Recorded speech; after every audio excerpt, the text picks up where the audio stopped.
मेरी माँ एक घर में नौकरानी थी। मैं भी माँ के साथ चली जाती। मालकिन का भाई बुरी नज़र का मालिक था। जब उसने मुझे कमरे में बुलाया तो मैं ना गई। एक दिन मालकिन का भाई कहने लगा, अगर तुम मेरे कमरे में सफाई करने नहीं आई तो मैं तुम्हारी माँ के साथ बहुत गलत करूँगा। जब मैं डरते डरते मालकिन के भाई के कमरे में गई तो फिर मेरे साथ मेरा दिल बुरी तरह से धड़क रहा था। मुझे रानव से बहुत डर लगता था। मैं जितना उस लड़के की नज़रों से बचने की कोशिश करती, वो न जाने क्यों उसी जगह पहुंच जाता था जहां पर मैं होती थी। ये लोग शहर में रहते थे, लेकिन पुराने जागीरदार थे, और जागीरदार ऐसे ही शौक रखते हैं कि घर की नौकरानी से अपना दिल बहला सके। मैंने अपनी माँ के साथ जब इस घर में काम करना शुरू किया था, तब से मैंने महसूस किया था कि मालकिन का छोटा भाई रानव मुझे एक नज़र देखता रहता है, और मुझे उस समय बहुत डर लगता था जब मालकिन मुझे रानव के कमरे की सफाई करने के लिए कहती थी। क्योंकि वो घर पर होता था, इसलिए मुझे अकेले उसके कमरे में जाते हुए बहुत डर लगता था। और वजह यह थी कि जब मैं पहली बार उसके कमरे में गई थी सफाई करने, उस वक्त वो एलसीडी पर बहुत ही गंदी मूवी देख रहा था। जैसे ही मैं कमरे में आई, मेरी नज़र उस एलसीडी पर पड़ी तो मैंने फ़ौरन से नज़रें झुका ली और कमरे के दरवाजे पर खड़ी हो गई। उसने एक नज़र मुझ पर डाली और कहने लगा, रुक क्यों गई, आओ कमरे की सफाई करो। मुझे लगा था मेरी मौजूदगी में वो टीवी बंद कर देगा या चैनल बदल देगा, लेकिन मुझे बहुत हैरत हुई कि मेरे अंदर आते ही उसने वॉल्यूम कुछ और ऊंचा कर दिया था। मेरी उम्र इस वक्त मुश्किल से 17 साल थी और रानव भी 19-20 साल का होगा। वो कॉलेज में पढ़ता था और बाकी का दिन घर पर ही गुजारता था। वो वैसा ही लड़का था जैसे अमीर घरानों के बिगड़े हुए लड़के होते हैं। मैंने कमरे का दरवाज़ा पूरा खोल दिया और झाड़ू लगाने लगी, लेकिन वो मुझ पर यूं चिल्लाया कि मैं कांप कर रह गई। कहने लगा, अंधी हो तुम, तुम्हें दिखाई नहीं देता, ऐसी ऑन है और तुमने कमरे का दरवाज़ा खोल रखा है। कमरा बंद करके काम करो। मैं बहुत ज़्यादा डर गई थी, इसलिए मैं जल्दी से कमरे से बाहर निकल गई और माँ के पास चली गई। मुझे यूं घबराए देखकर माँ मुझसे वजह पूछने लगी। मैंने कहा, मुझे उस रानव से डर लगता है, मैं उसके कमरे का काम नहीं करूँगी। मेरी बात सुनकर माँ से मुझसे कहा, ऐसा करो तुम बर्तन धो लो, छोटे साहब के कमरे की सफाई मैं कर देती हूँ। अगले कुछ दिन तक मेरी माँ ही उसके कमरे की सफाई करती रही। एक बार मैं किचन में बर्तन धो रही थी कि जब वो किचन में ही आ गया। एक गिलास पानी दो, शब्द ऐसे ही थे, सख्त और घमंड से भरे हुए। मैंने कांच का गिलास धोया, उसके लिए पानी भरने लगी। मैंने गिलास उसकी तरफ बढ़ाया तो उसने मेरा हाथ में पकड़ लिया। उसकी पकड़ मेरे हाथ पर बहुत मजबूत थी। कहने लगा, मेरे कमरे की सफाई करने तुम क्यों नहीं आती हो। वो मेरे कुछ करीब होकर मुझसे धीरे से पूछने लगा। मैंने कहा, मेरा हाथ छोड़े वरना मैं शोर मचा दूंगी। मेरी बात सुनकर उसने पहले तो हैरत जाहिर की, फिर मेरा हाथ छोड़ दिया। कहने लगा, अगर कल तुम मेरे कमरे की सफाई करने नहीं आई तो फिर देखो मैं क्या करता हूँ तुम्हारे साथ। ये कहकर वो किचन से बाहर चला गया। पता नहीं उस लड़के को मुझसे क्या प्रॉब्लम थी, क्यों मेरे पीछे पड़ा हुआ था। मैं अगले दिन भी उसके कमरे में ना गई, लेकिन मैं नहीं जानती थी मेरा इनकार मुझ पर इतना महंगा भी पड़ सकता है। मैं बर्तन धो रही थी कि तभी मुझे माँ के चिल्लाने की आवाज़ आई। मैं भागी दौड़ी किचन से बाहर निकली। मैंने देखा मेरी माँ सीढ़ियों के नीचे बेहोश पड़ी थी। शायद वो सीढ़ियों से गिर गई थी। माँ को यूं गिरे देखकर तो मेरी चीख निकल गई थी। मालकिन भी वहीं पहुंच गई, ड्राइवर को बुलाकर हॉस्पिटल भी लेकर गई। मैं तो बस रोए जा रही थी, मुझे अपना होश न था। मेरी माँ के पाँव की हड्डी टूट गई थी, वो चलने फिरने के लायक भी नहीं रही थी। मालकिन ने अस्पताल का सारा खर्च उठाया था। माँ घर पर बैठ गई थी। 2 दिन तो मैं भी काम पर नहीं आई। तीसरे दिन माँ मुझसे कहने लगी, तुम काम पर चली जाओ, मालकिन के हम पर बहुत एहसान है, इसलिए काम नहीं छोड़ सकते। बात तो माँ की भी ठीक थी। मालकिन ने माँ की बंद मुट्ठी में कई हजार के नोट भी रख दिए थे ताकि घर के खर्चे में मुश्किल ना आए। मैं तीसरे दिन काम पर चली गई। मालकिन ने मुझसे कहा कि काम करने के बाद घर जाने से पहले पकी हुई सब्जी भी घर ले जाना, और किसी भी चीज़ की ज़रूरत हो तो मुझे बता देना। मैंने हाँ में सर हिला दिया और झाड़ू लगाने लगी। जब रानव के कमरे में गई तो वो कमरा खाली था। मैंने देखकर सुख का सांस लिया। मैंने सोचा उसके आने से पहले कमरे की सफाई कर देती हूँ, इसलिए मैंने झाड़ू को एक तरफ रखा और उसके बेड की चादर ठीक करने लगी। लेकिन जैसे ही मैंने तकिया उठाया और जो कुछ मुझे तकिए के नीचे नज़र आया, मैं बुरी तरह घबरा गई थी। इससे पहले कि मैं तकिया वापस उस जगह रखती कि किसी ने मुझे बाजू से पकड़कर खींचा था। मैं इस अचानक आफत के लिए तैयार नहीं थी, इसलिए एकदम रानव के सीने से जा टकराई थी। एकदम ही मैंने खुद को संभाला और पीछे हट गई। वो भी मेरा बाजू छोड़ चुका था। कहने लगा, बहुत शौक है तुम्हें मेरी जासूसी करने का। मैं बुरी तरह से घबरा गई थी और ना में सिर हिलाने लगी। मैं तो बस चादर ठीक कर रही थी।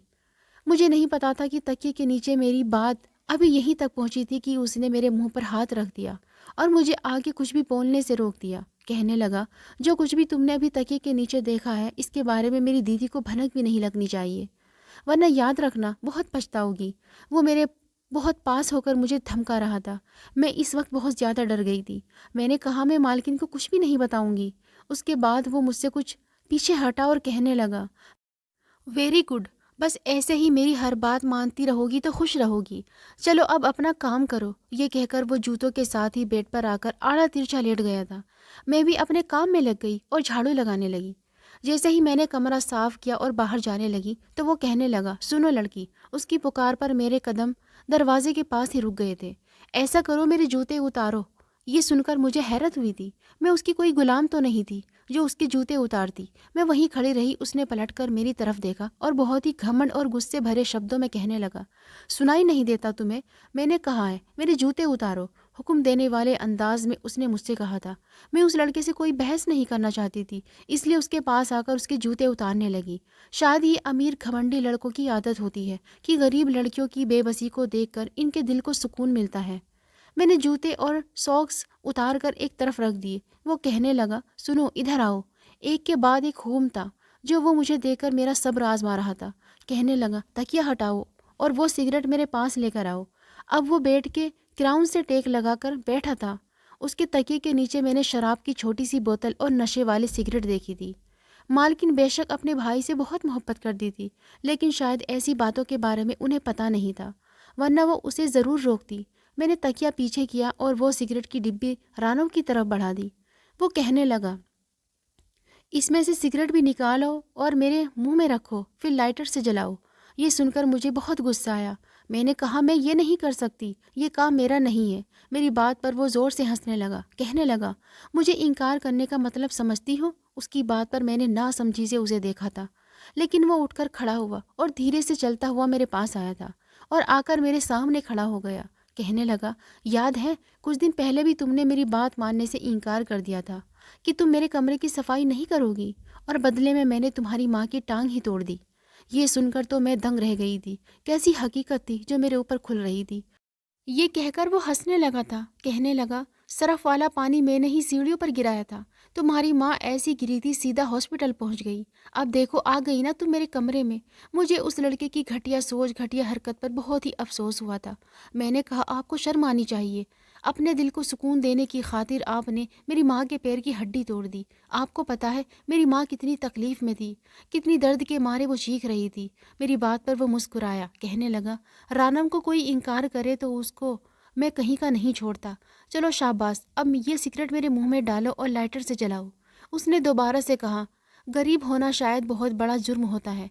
ये अमीर लोग भी गरीबों की कुछ ज़रूरतें पूरी करके उन्हें अपना गुलाम समझते हैं। मैं नहीं जानती थी इस बार मेरा इनकार मुझे किस बड़ी मुसीबत में डाल देगा। अगर मुझे पता होता तो मैं सिगरेट जलाकर उसके मुंह में रख देती। मैं उस वक्त से अनजान थी और मैं उसे इनकार करके घर चली गई। घर आकर भी मुझे रात भर सुकून से नींद नहीं आई थी। मुझे लगा शायद अब हमारी नौकरी छूट जाएगी। रानव की बात से इनकार कर दिया था, यकीनन वो बदले में यही करेगा। अगली सुबह मैं डरते डरते काम पर आई थी, लेकिन सब कुछ प्रोटीन के अनुसार ही जा रहा था।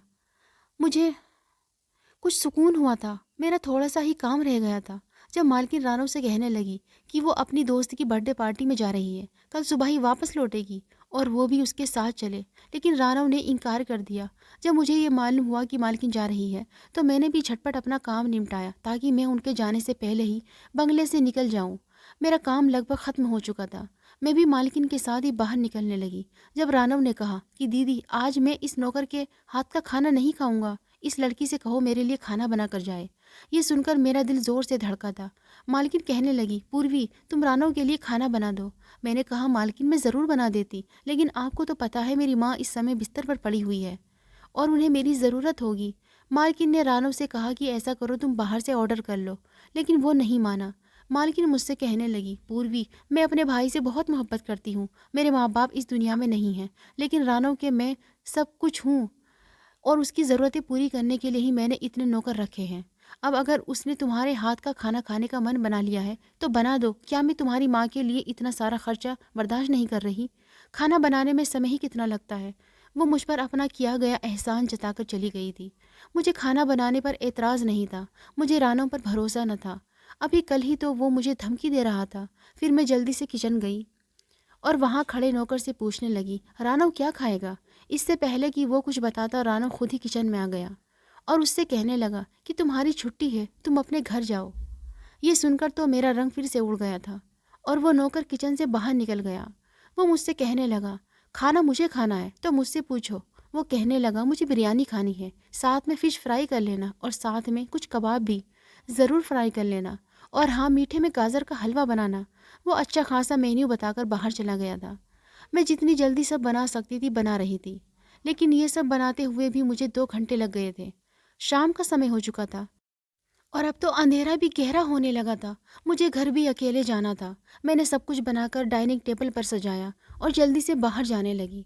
बंगले के कुछ नौकर हर वक्त घर पर ही मौजूद होते थे और रहते भी थे बंगले के क्वार्टर में, लेकिन इस वक्त तो हॉल में मुझे रानव के अलावा कोई भी नज़र नहीं आ रहा था। मालकिन के पति और उनका बेटा ज़्यादातर दूसरे देश में होते थे, कभी कभी ही यहाँ आया करते थे। मालकिन अपने छोटे भाई के साथ ही इस बंगले में रहती थी। मैंने हॉल में जब किसी नौकर को नहीं देखा तो तेज़ कदम उठाती हुई हॉल के बाहरी दरवाजे तक पहुंची थी। उस समय तक रानव डाइनिंग टेबल पर बैठ चुका था और जैसे ही मैंने दरवाज़ा खोला, दरवाज़ा लॉक था। मैंने दरवाज़ा खोलने की बहुत कोशिश की, लेकिन उसे शायद चाबी से लॉक किया गया था।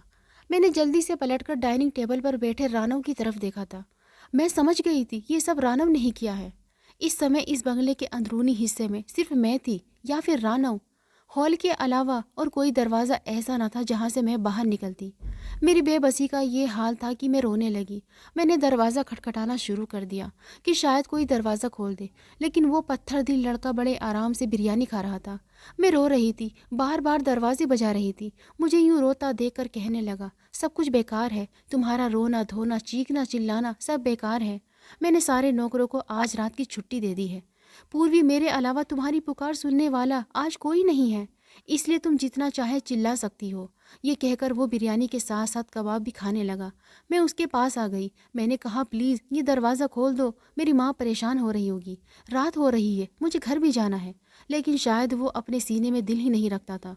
मुझसे कहने लगा, कहा था ना तुमसे मुझे इनकार मत करो, देख लिया ना उसका नतीजा। मेरी तो जान पर बनी हुई थी। मैंने कहा, मैं आगे से आपकी किसी बात से इनकार नहीं करूँगी, लेकिन मुझे प्लीज़ अभी जाने दे।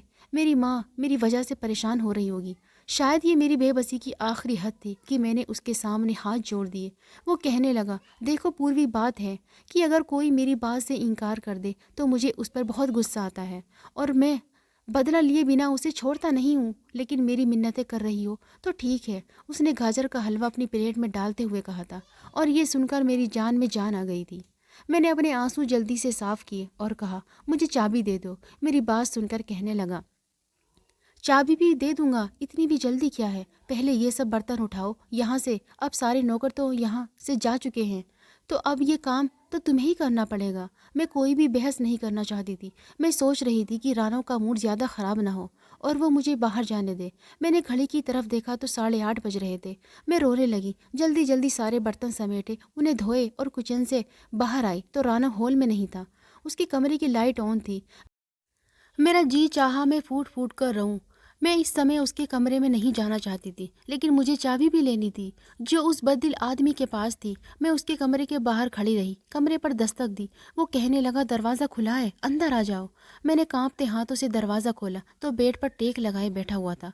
मैंने दरवाजे पर खड़े ही कहा कि मुझे चाबी दे दो, देखो 10 बजने वाले हैं, ऊपर वाले के लिए मुझ पर दया करो, मुझे जाने दो। मेरी बात सुनकर वो कहने लगा, हाँ तो मैंने कब रोका है पूर्वी, आओ, लेकिन इससे पहले वो सिगरेट तो मुझे ला कर दो। वो मेरी बेबसी का पूरा फ़ायदा उठा रहा था।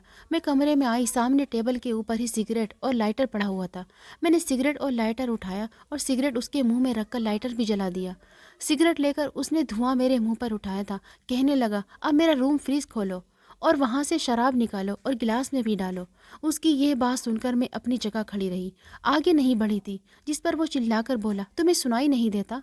शराब गिलास में डालो और मेरे पास लेकर आओ। देखो रानी, 10 बज रहे हैं, तुम जितनी देर करोगी लोग उंगलियां तुम पर ही उठाएंगे। चलो जल्दी करो। लगातार रोने से मेरी हिचकियां बन गई थी, लेकिन उस लड़के के सीने में शायद दिल ही नहीं था। मैंने उसके कमरे में रखे फ्रिज से शराब की बोतल निकाली और उसके पास रखे गिलास में डाल दी। इस वक्त मेरे हाथ कांप रहे थे। हिचकियाँ लेने की वजह से मेरा पूरा शरीर भी कांप रहा था। और उसी वक्त उसने मुझे बाजू से पकड़कर अपनी तरफ खींचा था। मेरा दुपट्टा मेरे गले से खींचकर फेंक दिया था। वो मेरे इतने करीब था कि उसके मुंह से निकलने वाली सिगरेट की बदबू से मेरा दम घुटने लगा था। मेरी सिसकियाँ उस कमरे में गूंजती रहीं, लेकिन सुनने वाला कोई नहीं था। रात के 2 बजे उस आदमी ने मुझे हॉल की चाबी दी थी, लेकिन मेरा सब कुछ बर्बाद करने के बाद मुझसे कहने लगा, अभी भी रात की स्याही बाकी है, पूर्वी जल्दी से अपने घर चली जाओ, किसी को पता नहीं चलेगा कि तुम्हारे साथ क्या हुआ है। रानव ने अपने शर्ट के बटन बंद करते हुए कहा था। उसकी बात सुनकर मेरा जी चाहा मैं उस लड़के का कत्ल कर दूं, लेकिन ये शायद मेरे बस की बात न थी। मैंने कहा, जैसे तुमने मुझे बर्बाद किया है, ऊपर वाला करे तुम भी बर्बाद हो जाओ। तुम्हें कहीं चैन न मिले, तुम पूरी ज़िंदगी रोते रहो, तड़पते रहो, और कोई भी तुम्हारे आंसू पूछने वाला न हो। ये कहकर मैंने चाबी ली और बाहर चली गई। लेकिन मैं अपने घर नहीं गई थी, बल्कि मेरा रुख अब रोड की तरफ था। मैं ज़िंदा नहीं रहना चाहती थी, क्योंकि अगली ज़िंदगी मेरे लिए सिर्फ बदनामी लेकर आती। अच्छा था मैं किसी गाड़ी से टकराकर मर जाती। मेरे माँ बाप भी यही समझते कि मैं एक्सीडेंट की वजह से मर गई हूँ। मेरे सामने तेज़ रफ्तार गाड़ी आ रही थी। उस वक्त सड़कें सुनसान थी, इसलिए गाड़ी की रफ्तार बहुत ज़्यादा तेज़ थी। जब करीब आने लगी तो मैं उस गाड़ी के सामने खड़ी हो गई और अपनी आंखें बंद कर ली। बड़ी ज़ोर से वो गाड़ी मुझसे टकरा गई और फिर मेरा सर किसी चीज़ से बुरी तरह टकराया था। कुछ ही देर में मैं अपने होश खो बैठी थी, लेकिन कहते हैं ज़िंदगी और मौत हमारे बस में नहीं होती। मेरे साथ भी यही हुआ था। मुझे जब होश आया तो मैं हॉस्पिटल के कमरे में थी। मुझे अपने बच जाने का अफसोस था। मेरे सामने एक बूढ़ी औरत बैठी थी और उसके साथ एक नौजवान लड़का भी था। मेरे सर में दर्द की तेज़ लहरें उठ रही थी। मैंने दोनों हाथों से अपना सर पकड़ लिया तो एहसास हुआ कि मेरा सिर पूरी तरह पट्टियों से जकड़ा हुआ था। और वो औरत मुझे देखकर उस लड़के से कहने लगी, पुनीत देखो, इसे होश आ गया है, जल्दी जाओ और डॉक्टर को बुला कर लाओ। कुछ ही देर में नर्स और डॉक्टर मेरे पास आ गए थे और वो मेरे बारे में पूछने लगे। मैं उन्हें क्या बताती कि मेरा अतीत कितना दागदार था। इसलिए मैंने कहा, मुझे कुछ भी याद नहीं है कि मैं कौन हूँ और मेरा नाम क्या है। मुझे कुछ भी याद नहीं रहा। मैंने अपनी याददाश्त खो जाने का नाटक किया था। वो औरत मुझे अपने घर में ले गई। 4 कमरों के फ्लैट में वो अपने बेटे के साथ रहती थी।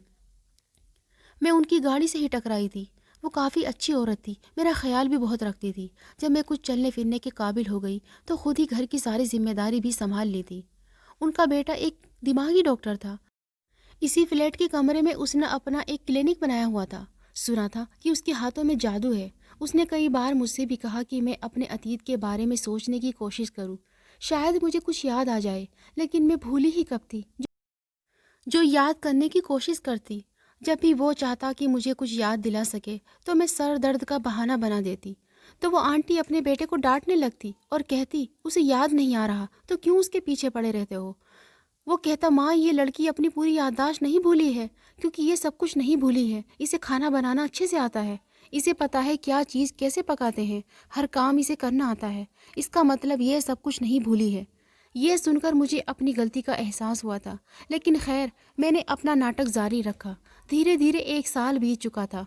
आंटी अब मुझसे काफ़ी घुल मिल चुकी थी। आंटी अब चाहती थी कि मैं अब उनकी बहू बनकर उनके साथ रहूं, लेकिन मुझे पता था कि मैं किसी की पत्नी बनने के लायक नहीं हूँ और ना ही मैं झूठ बोलकर अपना घर बसाना चाहती थी। इसलिए मैंने आंटी को मना कर दिया कि आंटी मैं अपने अतीत के बारे में कुछ भी नहीं जानती, इसलिए मैं पुनीत से शादी नहीं करूँगी।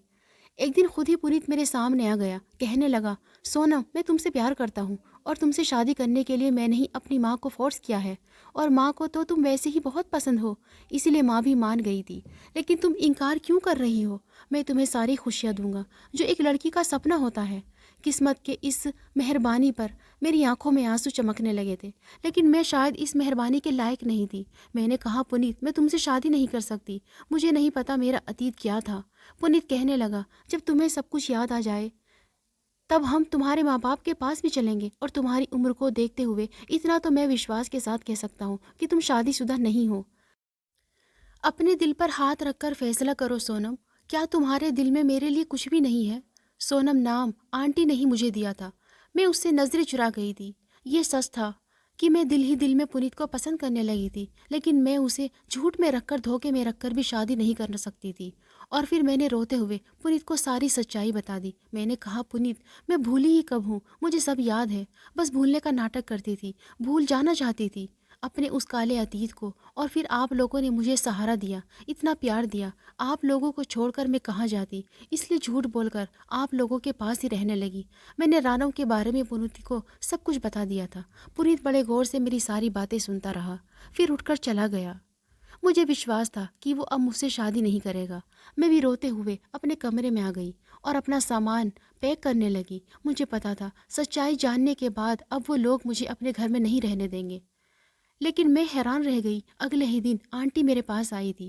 कहने लगी, तुमने इतना सब कुछ अपने दिल में छुपा रखा था, एक बार तो मुझे बताती। ये कहते हुए उन्होंने मुझे गले से लगा लिया था। कहने लगी, पुनीत तुमसे प्यार करता है, सच्चा प्यार, और वो तुमसे शादी करने के लिए अब भी राजी है। मैंने हैरत से आंटी की तरफ देखा था। क्या दुनिया में ऐसे भी लोग होते हैं? खैर, मेरी शादी पुनीत से हो गई थी। पुनीत ने मुझे इतनी खुशियाँ दी कि मैं अब अपने अतीत की कड़वाहट को भूलने लगी थी। मैं अपनी माँ से भी मिलने गई थी।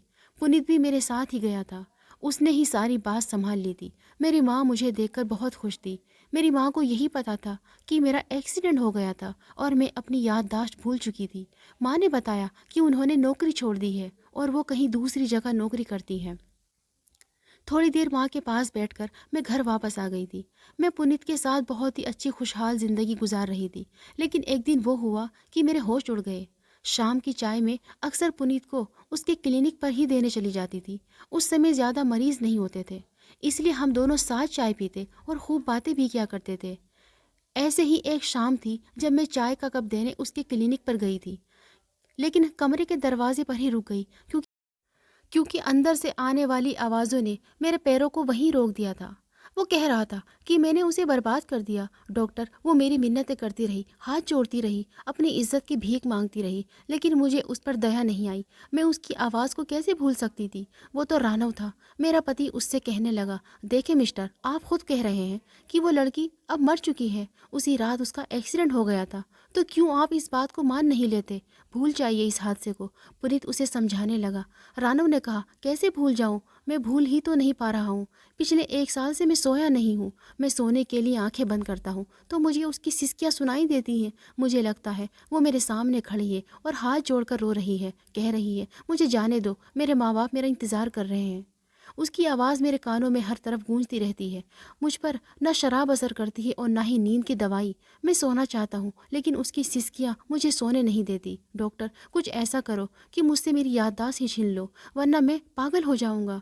मुझे उसकी बद्दुआ लग गई है। अगले दिन जब मेरी दीदी अपनी दोस्त के घर से आ रही थी तो उनका एक्सीडेंट हुआ और वो मौके पर ही दम तोड़ गई। मेरे जीजा अमेरिका में रहते थे। उसने वहीं दूसरी शादी कर ली। दीदी के बेटे ने भी शादी कर ली है और वो भी अपनी शादीशुदा ज़िंदगी में बिजी है। मैं अकेला हूँ। मैं रातों को तड़पता हूँ, रोता हूँ और मेरे आंसू पोंछने वाला कोई भी नहीं है। मैं अकेला रह गया हूँ। मुझे उसकी बद्दुआ लग चुकी है। काश कि वो लड़की मुझे कहीं से मिल जाए तो मैं हाथ जोड़कर उससे माफ़ी मांग लूँ। उससे कहूँगा कि वो जो चाहे मुझसे बदला ले ले, लेकिन मुझे अपनी बद्दुआ से आज़ाद कर दे। मैं सोना चाहता हूँ। डॉक्टर, मैं पिछले 1 साल से सो नहीं पाया। वो बिलख बिलख कर बड़ी बेबसी से रो रहा था और मुझे ऊपर वाले के इस चमत्कार पर विश्वास आ चुका था। मैं भी क्या बदला ले सकती थी उससे जो मेरे ऊपर वाले ने उस लड़के से लिया था? मैं पलटकर वापस आ गई थी, क्योंकि मैं उस लड़के को कभी भी माफ़ नहीं कर सकती थी जिसने मेरी पूरी ज़िंदगी ख़राब कर दी थी। दोस्तों, क्या रानव को माफ़ी मिलनी चाहिए? अपनी राय कमेंट बॉक्स में हमें ज़रूर बताना। अगर आपको हमारी आज की कहानी पसंद आई हो तो इसे लाइक करें और अपने दोस्तों के साथ शेयर करें। और हाँ, चैनल पर नए हैं तो प्लीज़ चैनल को ज़रूर सब्सक्राइब करें।